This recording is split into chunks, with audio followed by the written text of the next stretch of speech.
Previously on Dread and Breakfast. Hello, Officer O'Malley. It is me, Chauncey. Scamper on. Why don't you have a funnel cake on me, good boy? Bueller Perseus Wulfric Brian Bueller. Yes, that's me. Oh, Bueller, having you telling me these stories is more valuable than you could ever imagine. Now, Mrs. Spillman, Bueller has asked me to bring you your supper, and It looks like all the moisture has been pulled out of her skin. A leather-bound Journal? ka-ching. It says, George, simply raise the ring to your eye and peer through the stone. you see a photo of George in a coffin with a ring on his finger. Oh, no. Speaking of Constance, the two of you hear a creak. What are you two doing in my husband's study?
Fritz, Oh, shit. What?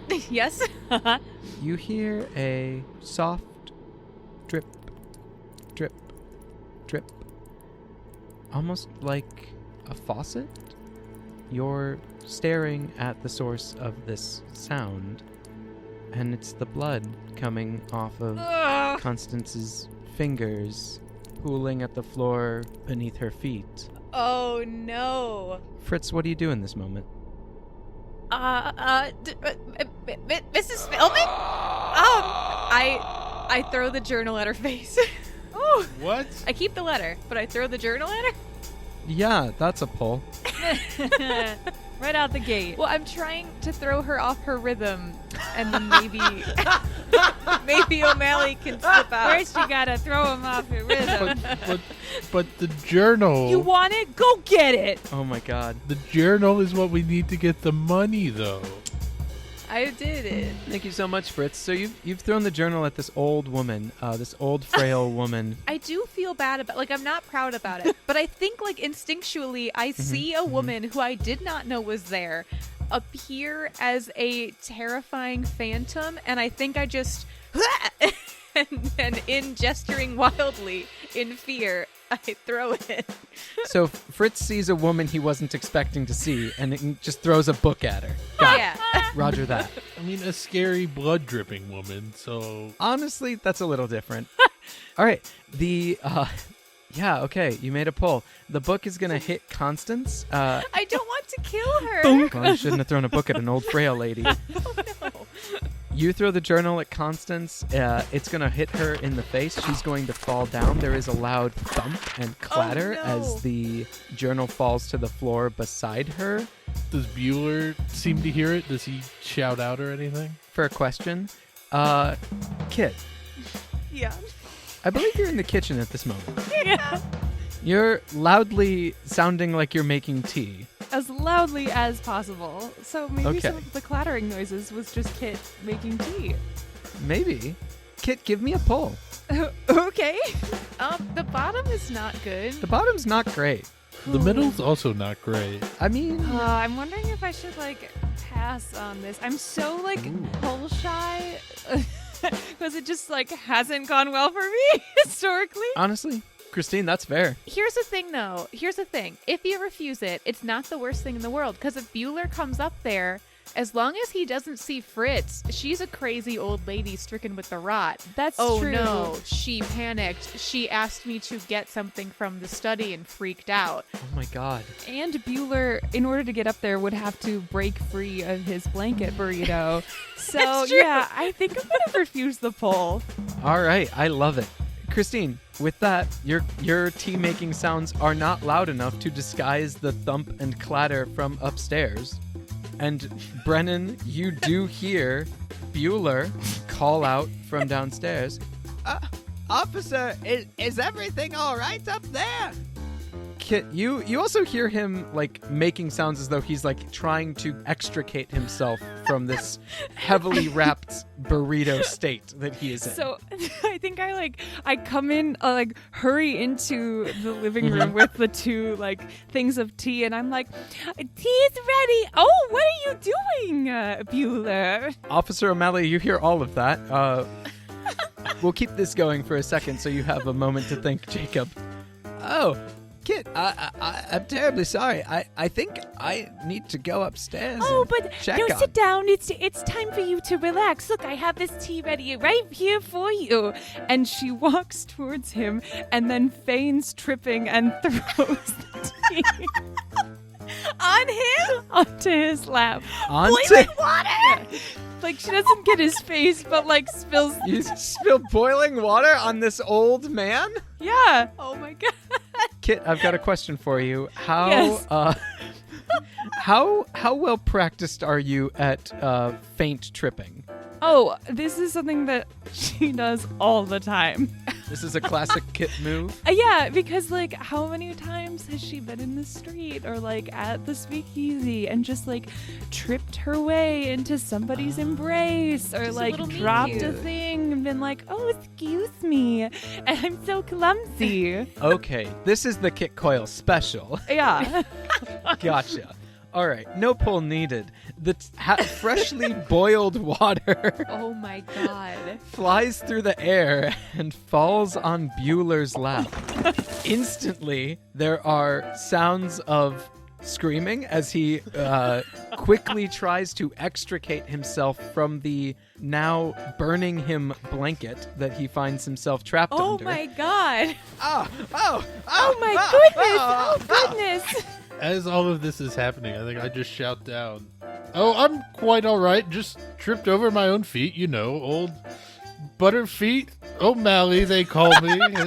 It's fine." Butterfeet O'Malley? How did you get that nickname? No, Jacob. this is the lie I'm telling to be a distraction. All right. From the horrible things that are happening and our crime. Jacob, I would love it if you made me a pull. Pull for Butterfeet. Pull for Butterfeet. Oh. Okay. Nice. Okay. All right. I've done Butterfeet is just a classic nickname for Officer Brennan O'Malley, always tripping over himself basically everywhere he goes. It's a wonder we hadn't mentioned this part of your character before now. So, Officer O'Malley, Bueller at the moment has a more pressing issue that he is taking care of. He hears what you shout down to him. He does not comprehend it as he is trying to not get burned horribly. As he is wriggling out of the of the blankets, and I think he's able to get out of them before any permanent lasting damage is done to him, unless of course Christine would like to intervene. Oh no. So I think he can get the blanket off him for sure. But the He moment cannot burn himself. I allow that. that's Thank fine. But the moment that he emerges from the blanket, Kit leaps on top of him and he's like, no, don't move. We don't want any of the burned flesh to fall off. Let me inspect first. First aid is here. Don't move, Bueller. It's fine. And she, oh my God. And she's just gonna restrain him essentially, but under the guise of don't go anywhere. But basically has jumped on top of him. Oh my Amazing. god. We're gonna cut away from that scene for a second. So just everyone keep that picture just firmly lodged in your dome. Constance is sprawled on the floor. She starts to get up slowly. Her hair good, has good. fallen in front of her face. Is this good? I don't. You can see like two glowing red eyes beneath her like mat of chalk white hair as she gets up and is starting to like crawl towards No. you both. No. I'm so sorry. Fritz, you've thrown a book. What's plan B? I'm so sorry. I'm so sorry. Keep it down. Keep it down. What do you do for the rat? What do you do for the rat? Leave? We can't just leave her on the ground. Can I? No, this is a bad idea. Sure. Because I, Marissa, may have some thoughts about things. Fritz, I think, just sees her as a sick woman that he just bashed in the face. Can he try to approach her and help her up to just try to get her back into bed? Absolutely. She's crawling towards you. You can go touch her. Okay. Just a sick woman. I think, Brennan's going to grab Fitz by the collar and be like, you remember in the mine when you were afraid of the red glowing moths because of the rot? Yeah, but Time to go. Now, Brennan, we have a slight complication here. Fritz is distressingly agile. If you would like to grab Fritz, you must make me a pull. Refuse. I attempt to grab Fritz, and he can wriggle away. That's fine.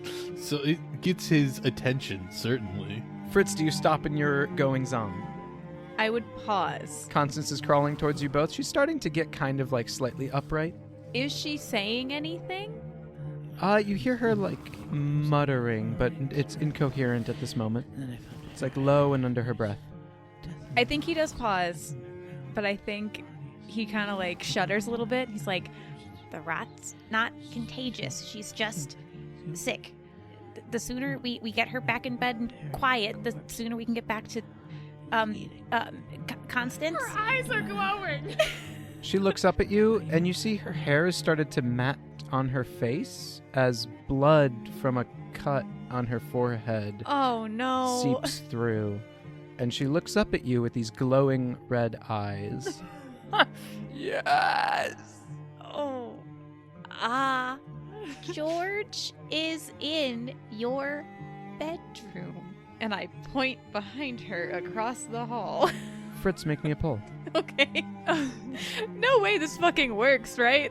Marissa, I love that all of your characters come face to face with literal horror and maybe they're just having a fever. Maybe they're having Oh! It's fine. As soon as you say George, you see the red light behind her eyes starts to fade. Oh. good. It's not gone, but it's starting to fade. She blinks once and her eyes go back to their normal color. Oh, fuck. She looks at you with tears in her eyes. She seems pleading and she says, "You know where George is?" And then she blinks again and her eyes are back to that dull red.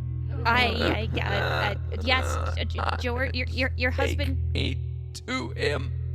You can take yourself to him. He's across the hall. Just turn around. She makes a lunge for you. Oh no! Oh, I would like to get out of the way. You're distressingly agile. You're able to do that. No pull needed. I jump over the desk. Bye. I do a backflip. I don't care. Whatever. All right. So Fritz is on the other side of the desk. Officer O'Malley, you are... I was wrong. Oh my god. Constance looks at you now as the... We'll just call it what it is. Target.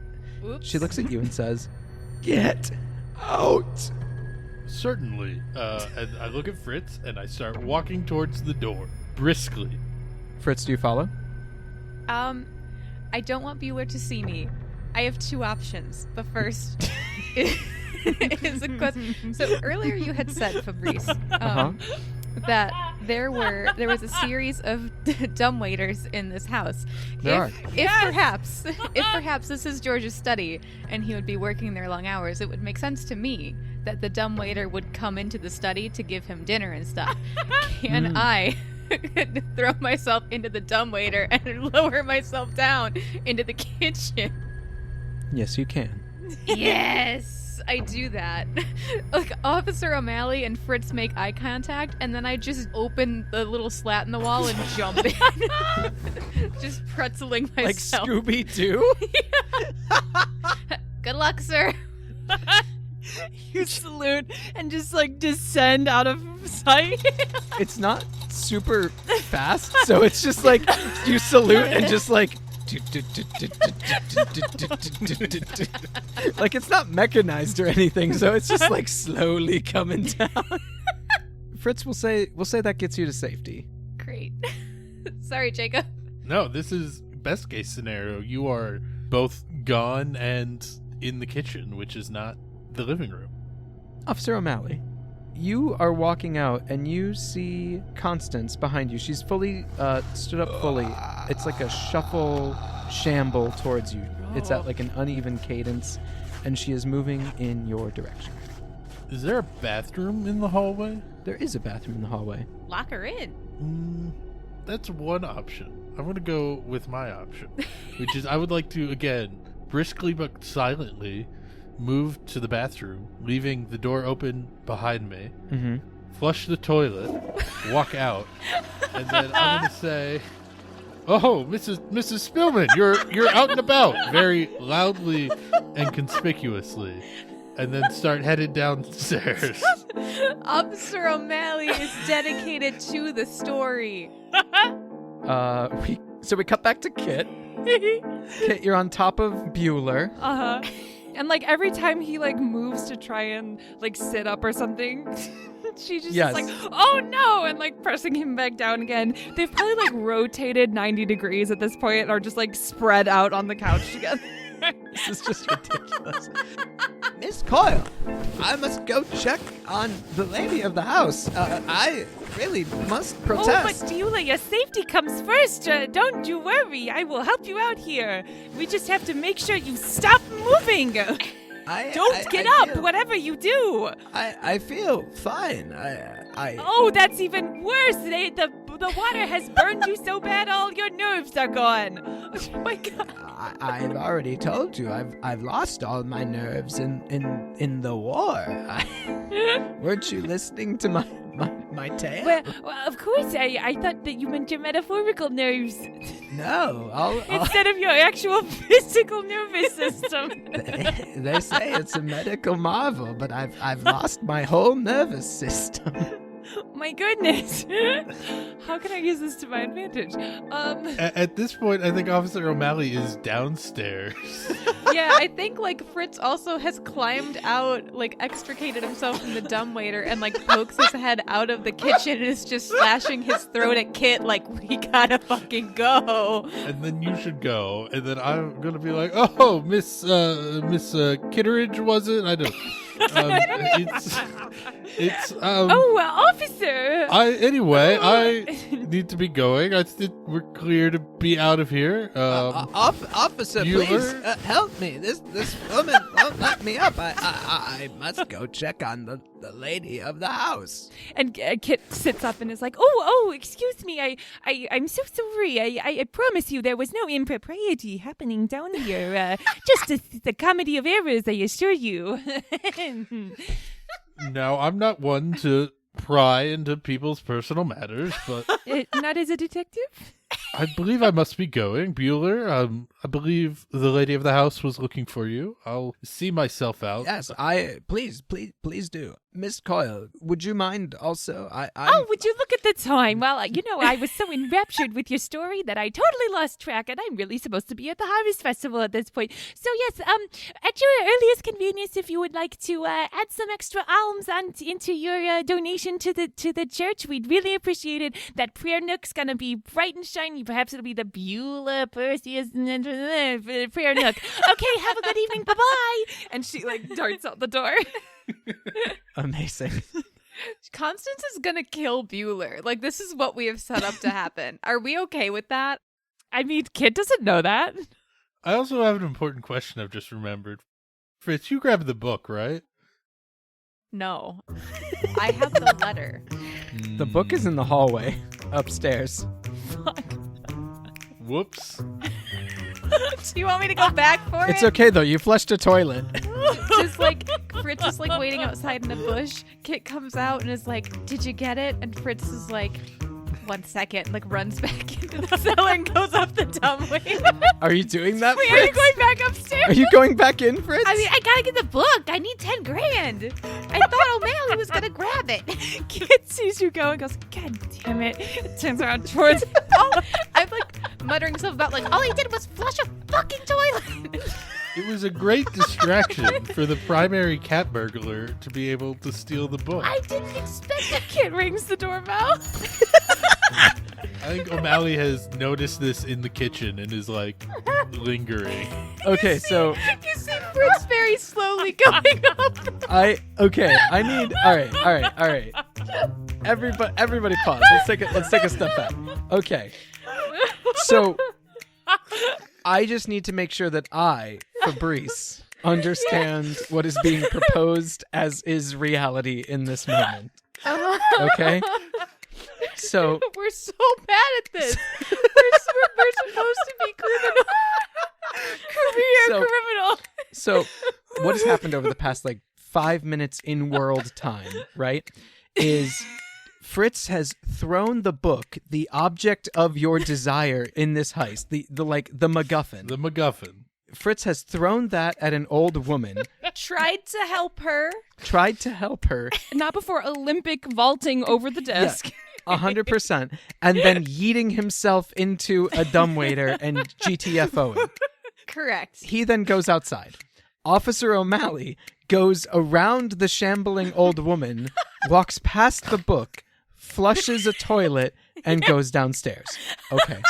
Kit dumps boiling water on an old man and holds him hostage for the better part of 5 minutes while insisting that she's helping. Listen, I feel like I'm upholding my end of the bargain very well here. Kit and Fritz realize they don't have the book.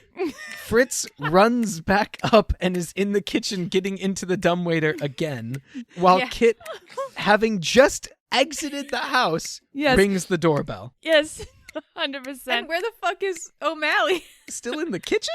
Yes, I was lingering in the kitchen and I was about to turn around. But then I saw you go upstairs and now I'm rummaging through the fridge. Oh my gosh. Okay, perfect.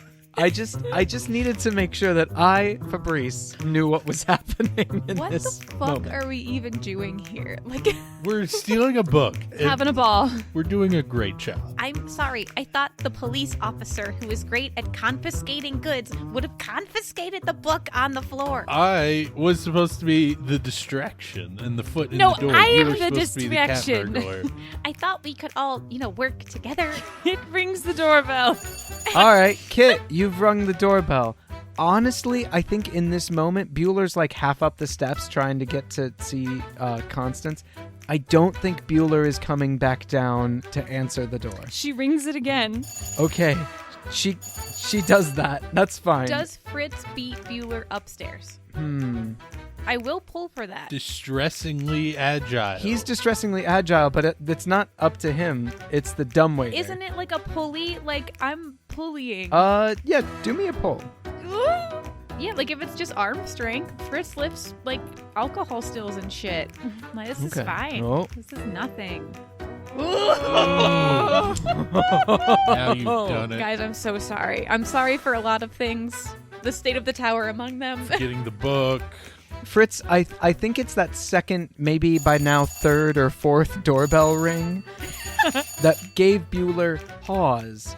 Not enough to go down and answer, but that gave you the time you needed to shimmy back up to the top, and you have beaten Bueller. He is still on the steps coming up, but you do hear him coming up the steps. That's fine. You're welcome. Where is Constance and where is the book? Constance and the book are both in the landing. Is she facing me? No. It looks like she's facing the sounds of Bueller coming up the steps.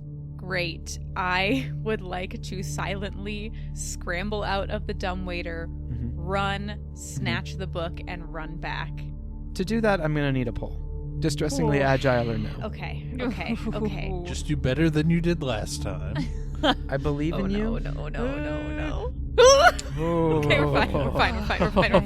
I snatched that shit. I snatched that shit so fast. You get out of the way. You see Constance. You see her with a small smile, and you notice that she's missing teeth. Oh. And the ones that she has are almost like rotting away. Rotting, you say? I'm really sorry. And I fucking book it. and you grab the book and you leave, right? Yes. She does turn to look at you. You see the bandages on her hands have started like falling away so that they're like coming behind you, and you see her hands are so thin that they're like bone. The nails on them are sharp and pointed. And blood is kind of like coming from all these cracks reaching for you. Shimmying down. Please don't chase me. Please don't. Constance is coming right after you. And you know Constance never forgets a bitch. Constance never forgets a bitch. Can I again like vault over the desk so that she will like run into it and not catch me? This is truly some Scooby-Doo shit. It is. Like, you know in action movies where they launch themselves and they like glide with their butt over the desk and they stick the landing? I think fool me once, shame on you. Fool me twice, shame on me. Fritz, for this second time, I need a pull. Constance is getting wise to your shit. That's fair. I'm really afraid of it, actually. You also notice Bueller is shuffling up to the top of the steps. Yeah, I'm pulling. So you've run back in the study. Oh. This sucks so bad. Okay. Okay. I get in the dumbwaiter with the book. I start shimmying down. Please. Constance is like trying to get in after you, and as you start shimmying, she's getting closer. She's having to walk around the desk. Almost all the dumbwaiter has passed through like the opening. As her hand kind of like just reaches in and like claws at you, you get a scratch across your face. No. And then the pressure on her arm is too much and she has to retract.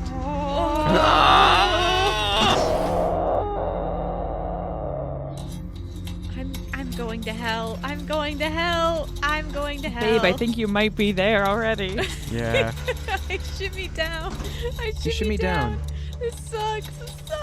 You can just kind of hear through the squeaks of the pulley system. You hear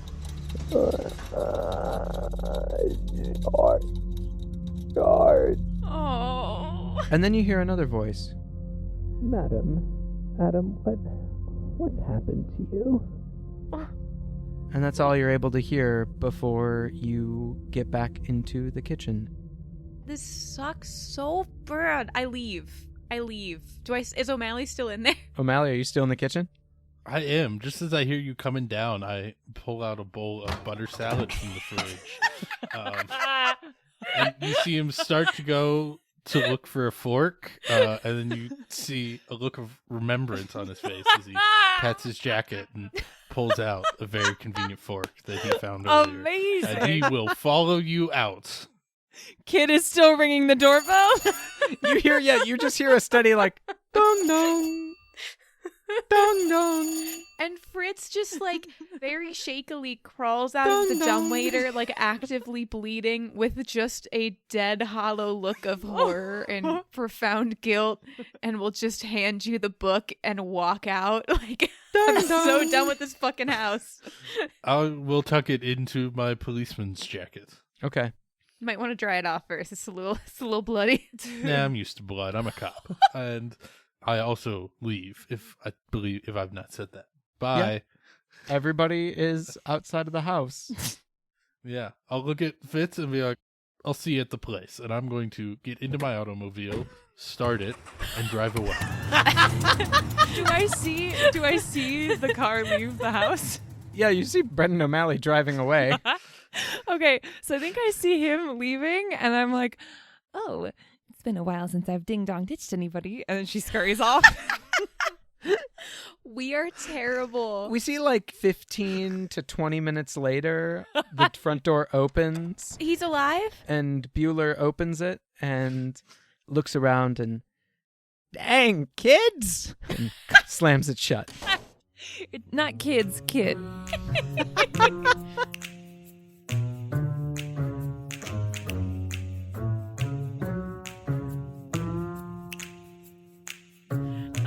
So what place are we meeting? Like, Back at the speakeasy, I'd assume.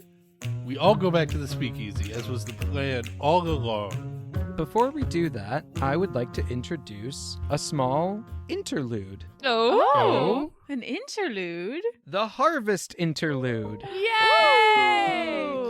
I would like to make the Harvest Festival with all of you, and I would like to make Ooh. it together as a shared thing. I have a couple things that I know are happening, but that don't have to, that I can like pitch, and we can like just kind of like all zoom in, describe a thing. If anyone wants to act in the zone as just townsperson A or B, if that's all right. I mean, I already have like 4 ideas, so yeah. Perfect. Okay. Thwack. We cut to the Harvest Festival, and it is, of course, the annual Spillman Harvest Festival Bake-Off. Oh, fuck yeah. Ooh. There is quite a showing at this moment. Everyone's going around tasting new things. One thing that is strange this year is Marcella Spillman has not entered her usual dish. At her booth, there is something a little bit different. The people are saying odd things about it. It looks like a salad, Oh my but god. also made with maybe butter. Yeah. And Uh-huh. I would like to invite you, my friends, to embody a random townsperson and say, what is one thing that you are noticing about the butter salad? which is being debuted now. Wait, okay, to recap, it's called butter salad. You eat it with a fork, and there is soy sauce involved. Correct. These are the known facts. I'm offering all of you a chance. Please give me another known Damn. fact about butter salad. This is the unveiling of butter salad to all of Spillman. Oh, this is where it originates. This is where it begins. Jacob grabbed the, Oh the, my the god. trial Test batch. I had written down on my little notes to make sure to bring butter salad into this, and I'm so glad I was not the only one. Great minds think alike. Of course, Jacob. Well, I think Sister Therese is definitely there. Of course. She has seen a harvest festival or two, let me tell you. And this year is not one to be missed because she, I think, is probably pretty close with Marcella Spillman. And so, like, heard Marcella was being... Now, how does this... Now, Marcella, you're being so coy with me. You won't tell me what you're going to be entering into the bake-off this year. I was thinking of bringing my Springerly cookies. What do you think that maybe? This character's so good. Do you think? Do you think that you will be entering perhaps your biscotti? I had one the other day, and it was so delicious. I had a moment of peace when I just had to pray and thank the Lord for my taste buds and for my friendship with you that has led to this moment of eating that crispy delight. Oh, sister, that's such a compliment. I unfortunately, I will not be entering my famous biscotti this year. I will be entering unique dish, which A dish? I've been perfecting over the past year or so.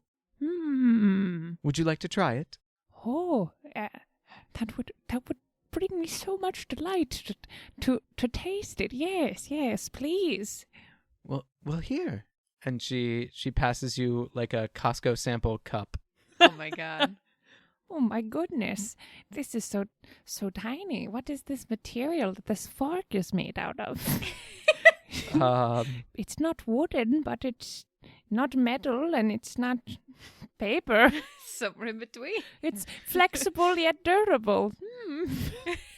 A newfangled creation. The Spillmans invented plastics? Of course. My goodness. The tines. The tines of this fork are webbed like a duck.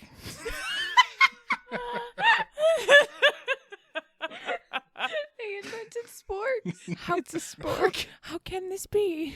Well, you see, I wasn't sure what consistency I was going to go for this salad creation of mine.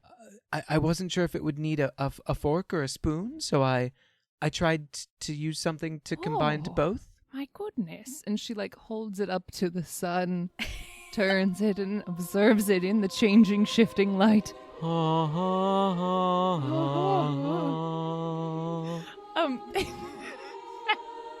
Sister Teresa's so struck by the beauty of this spork that she falls down dead. Oh my god. She's seen enough beauty that the Lord has decided to take her in this moment of bliss. It was her In an hour, the ambulance will be there to collect the body. She never tasted butter salad. Never shall she taste the joy of butter salad, but she knows the beauty of a spork, and that's all she needed. Wow. I'm gonna say my headcanon, and I Christine, feel free to reject this. My headcanon is that sporks are a common commodity in Spillman. It's just Sister just so Teresa's sheltered. never seen Yeah, one. She never leaves the convent. She's never left the convent. Yes. Her little heart couldn't take it. It was just too much. All right. So, well, fuck what's in butter salad, I guess. I'm There's sorry, no I a dead old woman. That was my first instinct, and first is usually the best. Your first instinct was to murder a nun? Well, Why are all the old people fucking getting burned, raptured into heaven? I'm sorry. Just this spork was so beautiful in my mind's eye that No, that was perfect. I think that was great. So butter salad is tinged with the bittersweet knowledge that an old woman has died in a moment of bliss, but also that a woman has died. The bittersweet taste of death at a very old age after a good long life. Marcella runs to check on Sister Therese, sees that there is no pulse. But she still has a smile on her face. Actually, this works very well for us because you know what's definitely going to delay the scarecrow judging? The death of Sister Teresa. Marcella then sees the beatific smile on Sister Teresa's face and says, I guess it was her time, and goes back to her business. Just leaving a corpse. Someone, ambulance, please, Sister Therese. Can someone take care of this, please? I've got things I need to do. My booth is very busy. I have a contest to win. Jacob, who would you like to be? And going back and forth between two ideas. Ooh. See, I was thinking of leaning into the Bake Off thing and trying to do a Paul Hollywood. Oh my God, thing. Jacob, yes. Yes. I can't really do a British accent. I can he's not really up like this, but I guess it's more in the way he talks. Well, you could be Hal Pollywood. I'm Hal Pallywood. You know what? Yes. Well baked. And he reaches his hand out to shake her hand, establishing that butter salad is baked. Whoa. Terrifying. But it had to be on ice. What? Yes. Did you bake it? What does Hal Pallywood?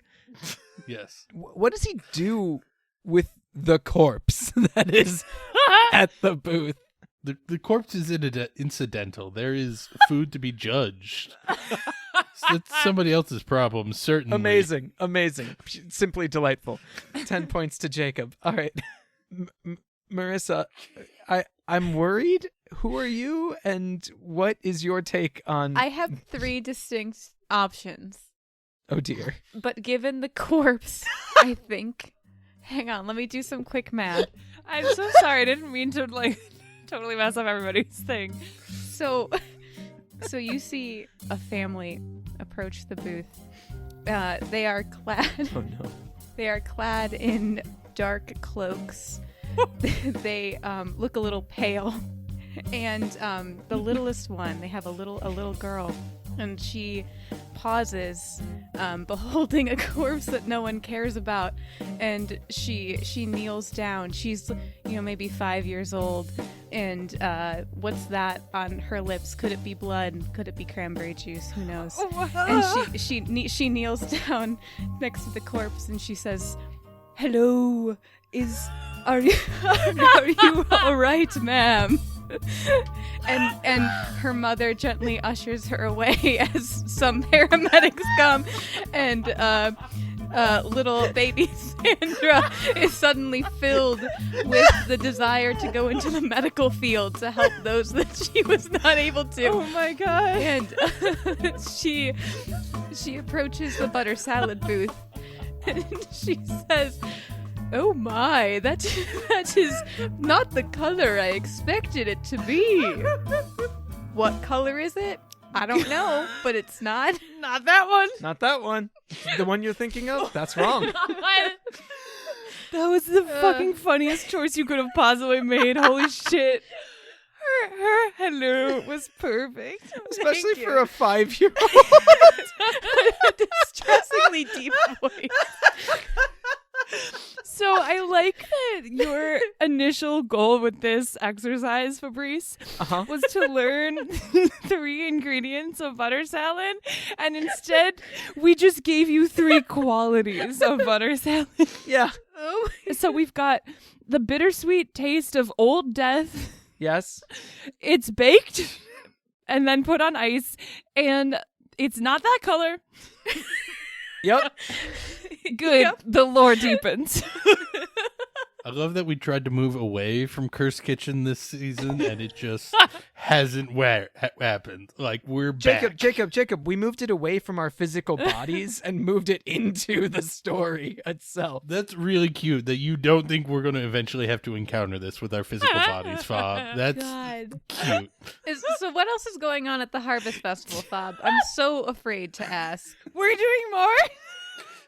I want to know what Holbrook's doing, actually. That would be useful to me. And maybe put something not on the rails, but adjacent to the rails, maybe.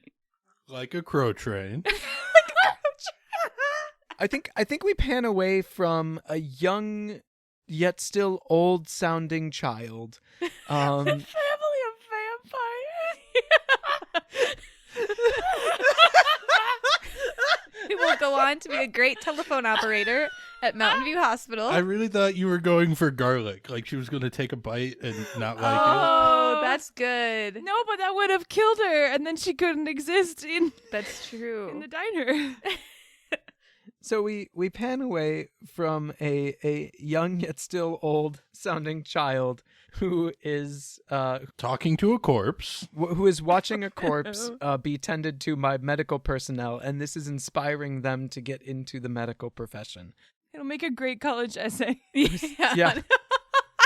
We pan over to the main stage, where of course several scarecrows have been set up. And we see Mayor Holbrook pacing backstage, muttering to himself. So everyone can hear it. The crow train should have been here by now. I'm distressed. It's not early. Jacqueline, I tell you, I'm distressed. What could be keeping it? We pan away from Mayor Holbrook to the train station, where there is no train. And we follow the tracks back and back and back until we see a goose. Standing on the middle of the train tracks, staring down a huge monstrosity that has screeched to a halt just 5 feet from it. We see an engineer shouting obscenities at this goose as the goose blinks and takes it all in. Is the goose stopping the train in protest for its avian brethren? Maybe, who knows? He has a little picket sign. It just says honk. It just says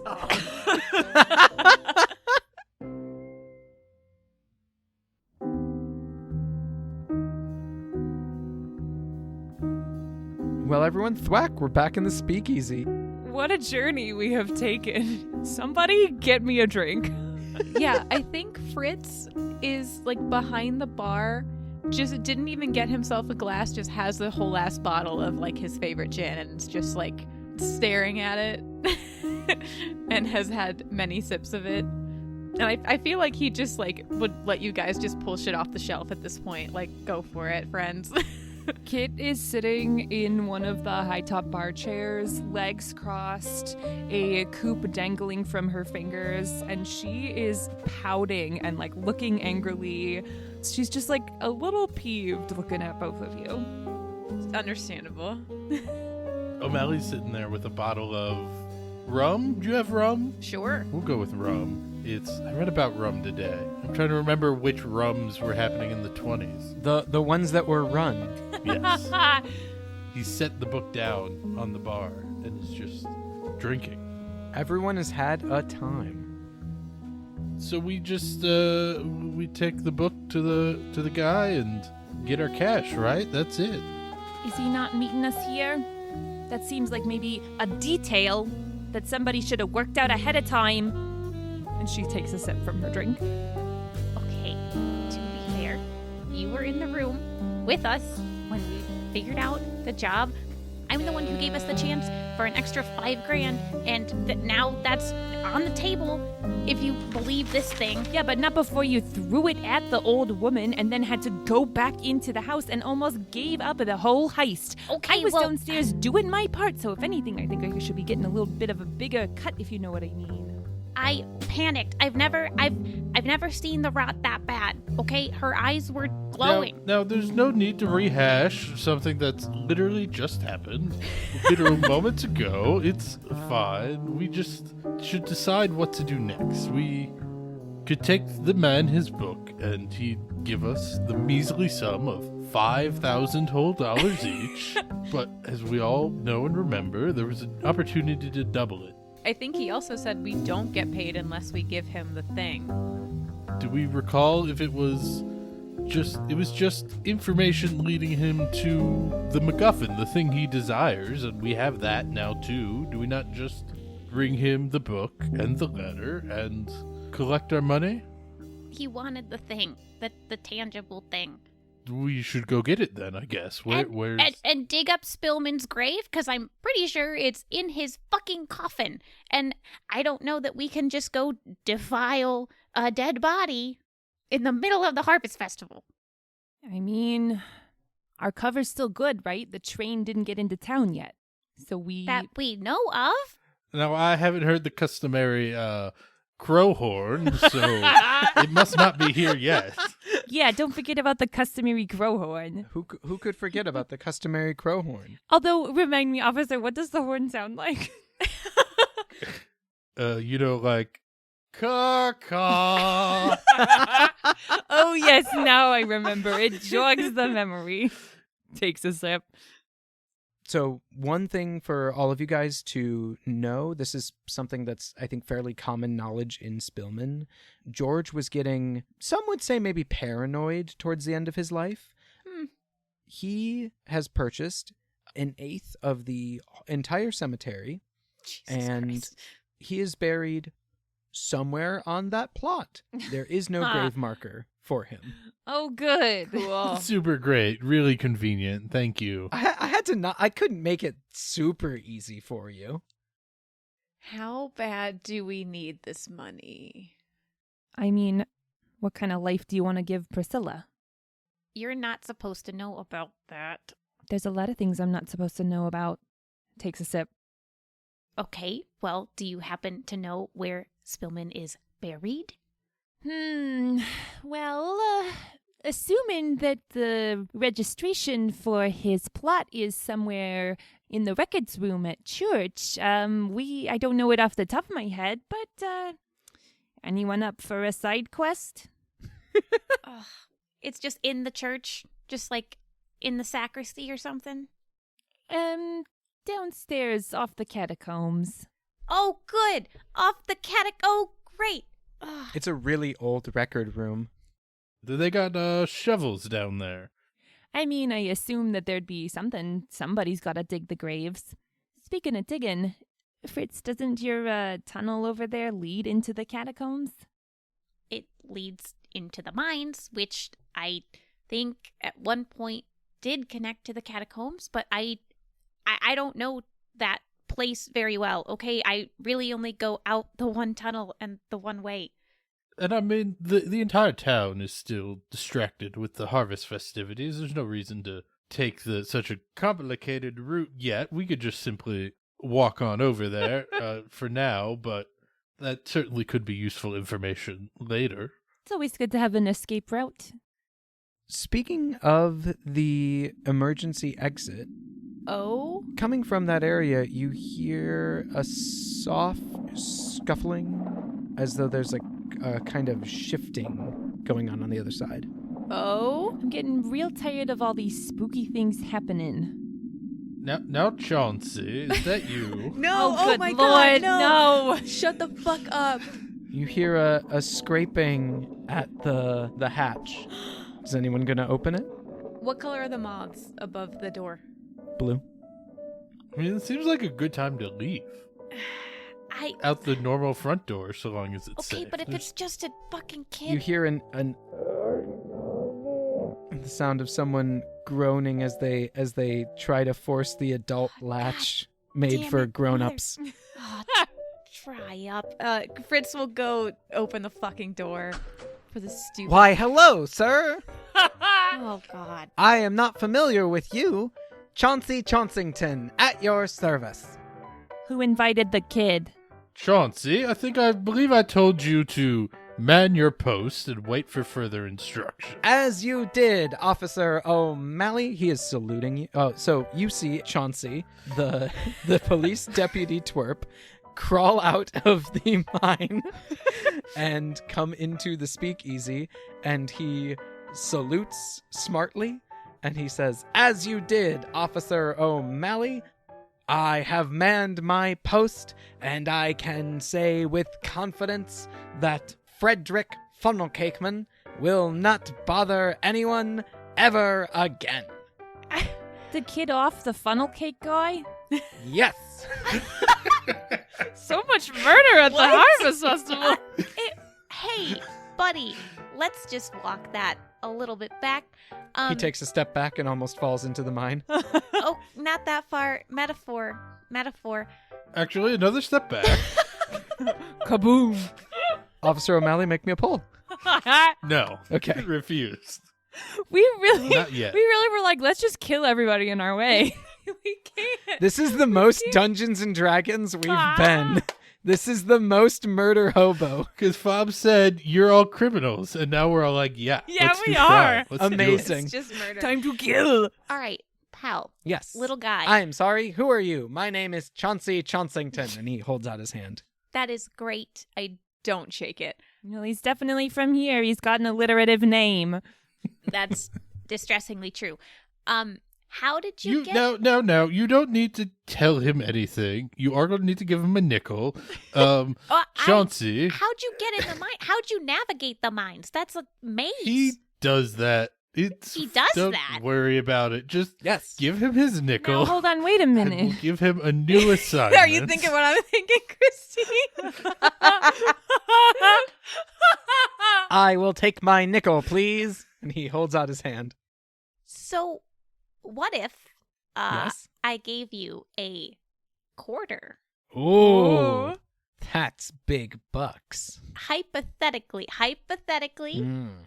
do you know how to get to the tunnel that connects to the catacombs? Maybe? Absolutely I do. Or my name isn't Chauncey Chauncington. Now, the ethics of this are questionable at best, so... Are we really gonna be wondering about ethics? You threw a book at a dying old woman. I panicked. Hey, Chauncey, can you, Now, again, no need to give Chauncey any unnecessary information. He's a child. A dying old woman, you say? clearly the madam of the Spillman household. Because there's no other. little man. Well, I heard one of the nuns drop dead at the festival, so we could be talking about her. I bore witness to that tragic event. course It you was did. very moving. Okay, little man, do me a favor. Can you walk back into the mine? I'm going to close the door for like 10 minutes. Us adults are going to have an adult chat. Of and course. we'll get back. Is that cool? Now, sir, you strike me as a big spender. Kit leans over the bar and grabs a maraschino cherry, like a candied cherry, and goes, "Hey, kid, you want it?" And she tosses it into the mine. Interesting. Oh my god. Christine? Oh no, Fab's Ooh, world breaking the out. dice are Some coming dice. out. Again, this is the most D&D we've ever been. This is. I'm tempted to use my inspiration, but I feel like I should hang on to that for a more pressing moment. With how the tower is looking, yeah. Christine? I am, of course, about to roll the D12, my favorite die. Okay. Chauncey is a child, but he's a hardened killer and a boy that has seen death. But it's the 20s, and you can't resist a nice, sweet maraschino. Which is why I will give you on an 8 or above. Chauncey goes into the mine after the cherry. Oh, What's my charisma modifier? High with adults who have a sex drive. He is a child. Christine, I have rolled a 12. Yeah! He swan dives into the mine. Chauncey jumps into the door after the cherry, catches the stem in his mouth as he goes, Ties it in a knot yes. with his tongue. and jumps into the mine. You are able to close the door after him. Okay, see you in a minute. slam. O'Malley's going to pocket some cherries for later. That's This seems like a great trick. We cut to Chauncey real quick on the other side. It's so dark in there. Him going, "The fools. I have a cherry." And he eats it with gusto. We cut back to you guys. I think Fritz has just started pacing. Okay, are we doing this? Like, there is no turning back, and if we get caught, we're probably gonna hang. This is some big stuff. As opposed to all the other crimes we've committed today. I mean, they can't technically prove those ones. So we just need to be at least as careful, maybe slightly more careful with our concurrent crimes. Okay. Kit, you're Why do I at- suggest we have this conversation somewhere else? He says, looking at the door. Oh, yeah, you can't hear anything. You haven't met this kid yet. It's true. I am unable to hear anything you're saying. Wait, hang on. All right, upstairs. upstairs. We're just going to leave the kid in the mine and go up to your apartment? He got down there on his own. That's true. Yeah, we pop up, kettle goes on for tea, automatic shoelace, untire. Fritz is like hurriedly like tidying things so that you can like sit or whatever. So, Kit, you're at the church all the time. Other than Father Patrick and Sister Teresa, who might not be relevant anymore from what I've heard. God rest her soul. Who else lives there? Like, is there a grave keeper? Officer O'Malley, is there more security on that perimeter today? I mean, I'm pretty sure everyone at the church is at the festival tonight. Can I like look out the window? Absolutely. Has the sun set? Because we're gonna want to do this at night, right? The sun is setting. Okay. How's the sky looking? Cloudy. Are there any flashes of light or spooky anything going on? You see a front coming in. Looks like a storm front. But like a witching year storm or a normal people? A normal Storm. people storm. You see like a front coming in, not from all sides, like a mundane thunderstorm rolling in your way. Okay. I just didn't want us to do it if it was like 6 p.m. and sunny. You know what I mean? Like, So here's the way I see it. If we attempt this, it's going to be life-changing in either direction. So, how do we feel about attempting to change some lives. We're not going to find a better time. I mean, everyone's distracted, darkness is falling. It's kind of now or never. Okay. I agree. But if we're doing this, and I can't believe I'm even bringing this up, but this letter, and he pulls it out from the journal, is from Eloise Blackburn. George Spillman's mining ring is from Eloise Blackburn. The Eloise Blackburn. The lady my dad told me stories about, and they all said she was a witch. It says magic. Like, I don't know that I believe in it necessarily, but what if it's true? We all know that ghosts are a thing, right? Like, we've experienced the General Spillman ghost vibe. I think Kit is, she's been around, but I don't think she's had any, specific experiences with a ghost, but she hears people talk about it a lot. Okay. Yeah, kind of similar. Like, sure, that's a thing people believe here. Why not? Oh, okay. Gotcha. But, everyone's familiar with the concept of because the broken yoke is new, so the regulars act as poltergeist type of thing. People talk about the ghost smell stuff and all of that. Yeah. So, that is a baseline common lore thing that we would all know. Okay. Yes. Whether or not you've experienced it, I believe, is up to all of you guys as players of your characters. But I think you all know that ghosts are a thing that are talked about in town and know the base mechanics. Mm-hmm. And I mean, speaking of experiences, when we opened this stupid letter, pretty sure I sniffed a ghost. And part of me wonders if it's Eloise or George or somebody. Again, this is probably crazy, but worth considering. Stakes are already pretty high. Are we really going to invoke the dead when the dead could be watching us already? But now hold on. Doesn't the lore go that George killed Eloise? So wouldn't us messing around with his resting place, if we were to encounter her, I feel like she'd probably be on our side. There are few things quite as powerful as a woman scorned. I mean, fair enough. It's probably nothing. Side plan.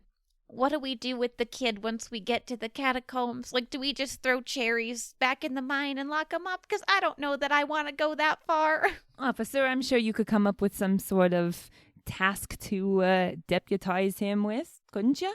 But be careful what you say, because I think he killed a man tonight, so maybe don't. Oh, he's just like that. It's fine. I mean, he's distracted for at least 6 more minutes. Might as well just go. Yeah, always take what comes out of a cop's mouth with a grain of salt. The cops are allowed to lie to you legally, so. And Kit pulls out her lipstick and reapplies it. Yes. Yeah. Lead the way, fellas. Oh, boy.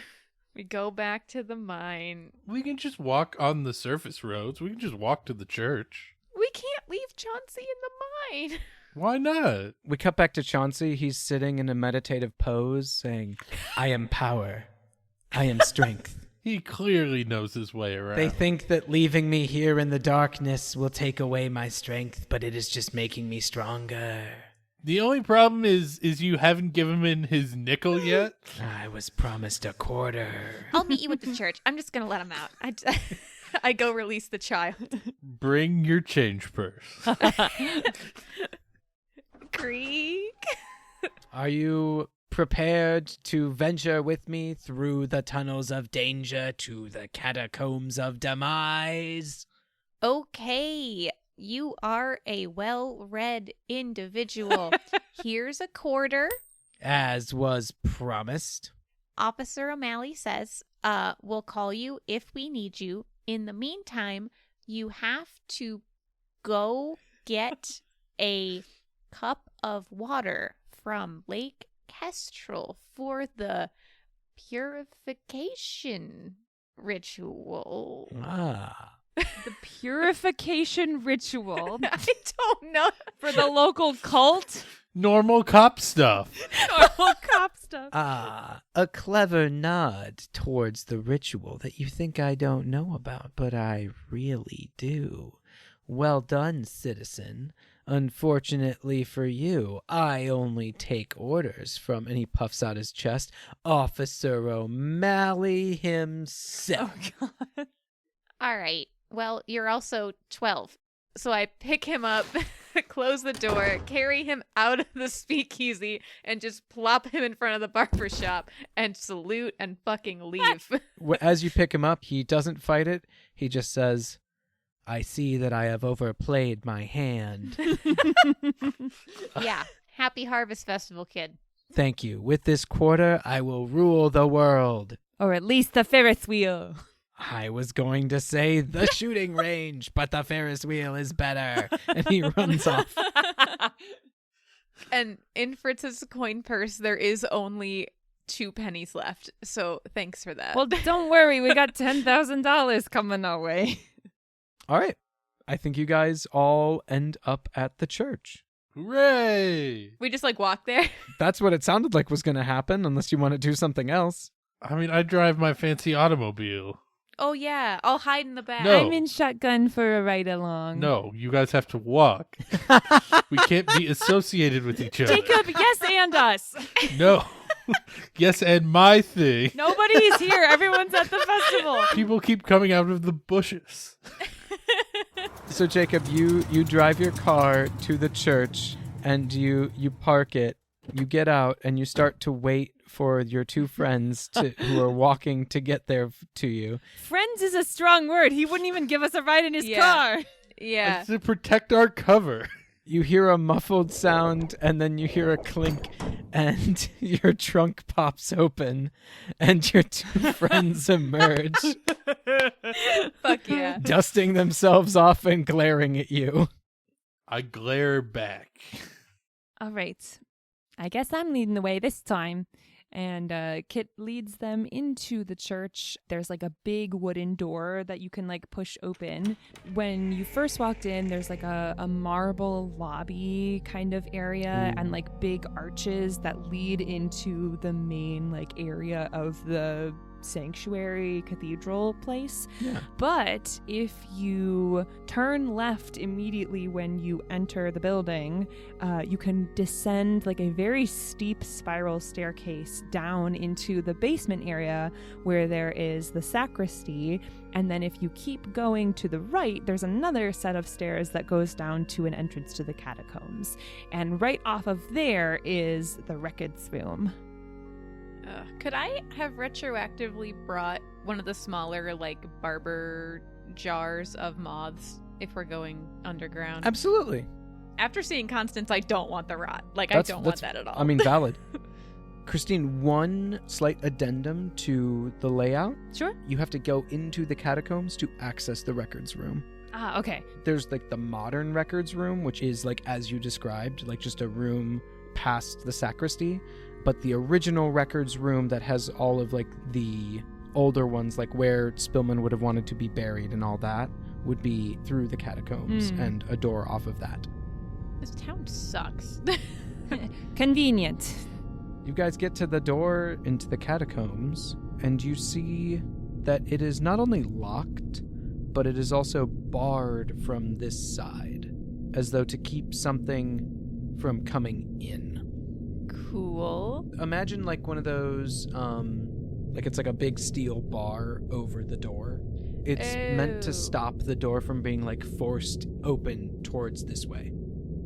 I look at Kit and raise an eyebrow. Would you care to do the honors? I can try. What's the deal with the prison bars? As he's opening his lockpicking stuff. Oh, they just don't want curious parishioners wandering into the catacombs unaccompanied. Looks like they're facing the wrong way, but all right.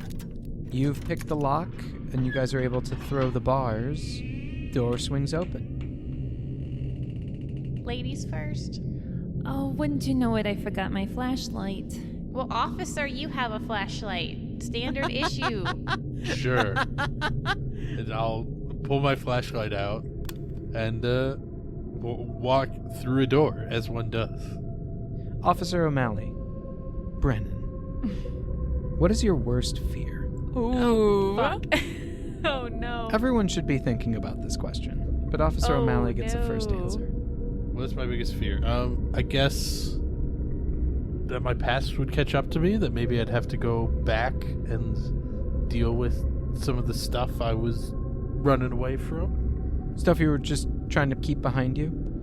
Yeah. I mean, there's a reason I'm here in Spillman, and it's not because I hate crows or I have an alliterative name or I just really wanted to know what butter salad is. I mean, no one really chooses to move here for the ambiance. It's, you know.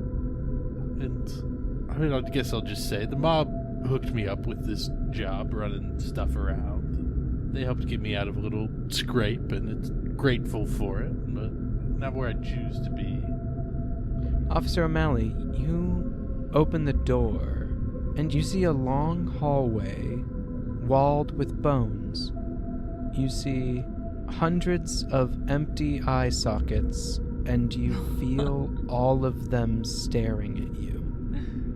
You've opened the door and taken a step, and suddenly you hear echoes of your last confrontation, which led you to Spillman. You hear gunshots, you hear yelling. You are frozen as these sensations wash over you. What do you do? I'm gonna look down and check my gun.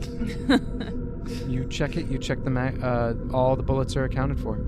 That's good, and solidifies the fact that I have a gun and bullets, which is convenient Yeah. for later, I'm sure. Upsetting. Which was not my intention, but has worked out well. Upsetting to me. You tricked me. You got one over on me. Well done. A cop with a gun, imagine that. Chauncey will take that from you later. I mean, yeah, I definitely want to look around and see if I see anything, and I'm probably going to look pretty startled, like I've seen or heard a ghost. But I'm not going to tell anybody. I'm not going to be like, oh, hey, I'm experiencing the sounds of the crimes I'm running away from, guys. That's cool. Do we hear anything? You hear nothing.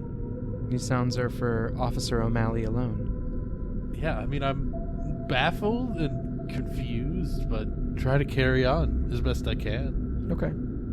Make me a pull. It is so bad right now. Oh. Up. Okay, I've done it. These emotions wash over you. These sensations hit you in the face. And you are able to keep your nerve. And you walk into the catacombs, and you're able to play it off like just a momentary pause. Down the hall, about 100 feet or so, you see a door that you would assume is the records office. Who's going next? I mean, I think the man with the lantern of moths should probably go next to make sure we're not breathing some of that bad air. Fair enough. I will be looking at them quite frequently.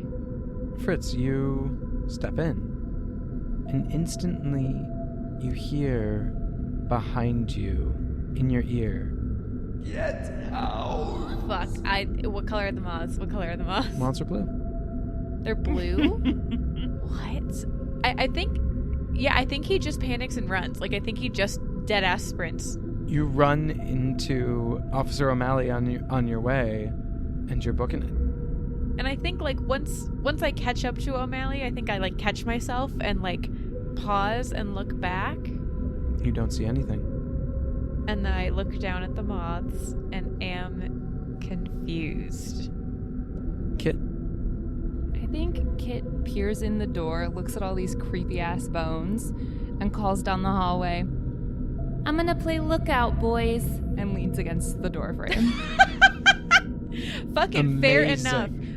I'm fucking mad I didn't think about that. That's so good. I mean, to be fair, you saw the police officer freeze for a couple seconds, play it off good, but you saw him freeze for a couple seconds, and then you did see Fritz take half a step in and then book it. So, I'm very observant. okay, Fritz, Officer O'Malley, you both end up at the records room door. It is locked, but with Fritz's tools, you can certainly handle that. I step aside and gesture to the lock and stare at Fritz. Fritz's hands are shaking, so I think it takes him a little bit longer to pick the lock. So you set your moths down to pick the lock. And as far as you can tell, their light is still blue. What do the moths look like to Kit? Am I seeing things? So Fritz, Oh my god. you and Officer O'Malley are deep in the catacombs. You're taking your time picking a lock. Uh-huh. Mm-hmm. And Kit, keeping watch, you see something strange. The light that was coming in the tunnel has changed. Motherfucker. Perhaps a red hue. And the scary thing is, Fritz and Brennan aren't reacting to it at all. Oh, That's fuck. so fucked up. Fuck, the That's moths! so The moths fucked are up. turning red. The moths are turning red. I look down and they're blue, right? Fritz, make me a pull. What are you doing? Those are red fucking moths. Get out of there. Fuck. Shit. Bob, that's so fucked up and it's so good and I hate it so much. Okay, fine. I would like to see the real moths, please. So the camera starts to back up. Fritz, you and Officer O'Malley, both of you kind of shake your heads as you feel a weight that was... It had started so subtly and gently that you didn't even know it, but this pressure that was just all around you dissipates for a second, and you see in your hands the moths are blood red. Fuck. No. I don't want the rot, Fob.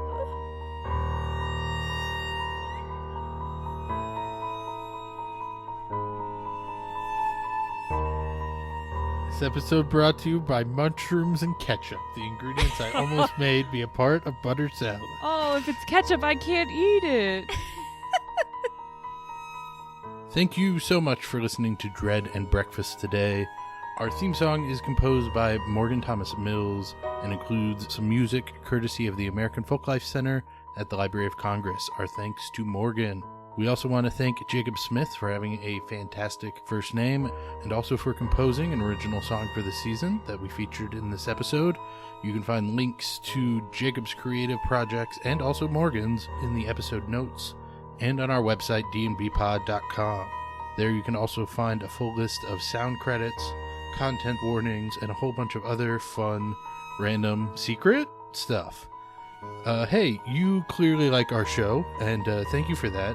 So why not do us a little favor and let the algorithmic overlords know? Whatever app it is you're using to hear my voice right now, just go into it and find the This Is Good Content button. Whatever they call it, you might have to select the most number of stars or click a little thumbs up emoji or write some words about how much you love me. Whatever feedback your player of choice demands, provide it. And that would help us rise through the algorithms and potentially reach some new viewers, which would be just dandy. Additionally, if you want to contribute to a world slightly less controlled by the algorithmic overlords, why not just bypass them altogether and wield your influence by talking to your friends directly? Do whatever it takes to put my voice into your friends' ear holes. Anyway, we'll see you in 2 weeks for the next part of the story. Bye!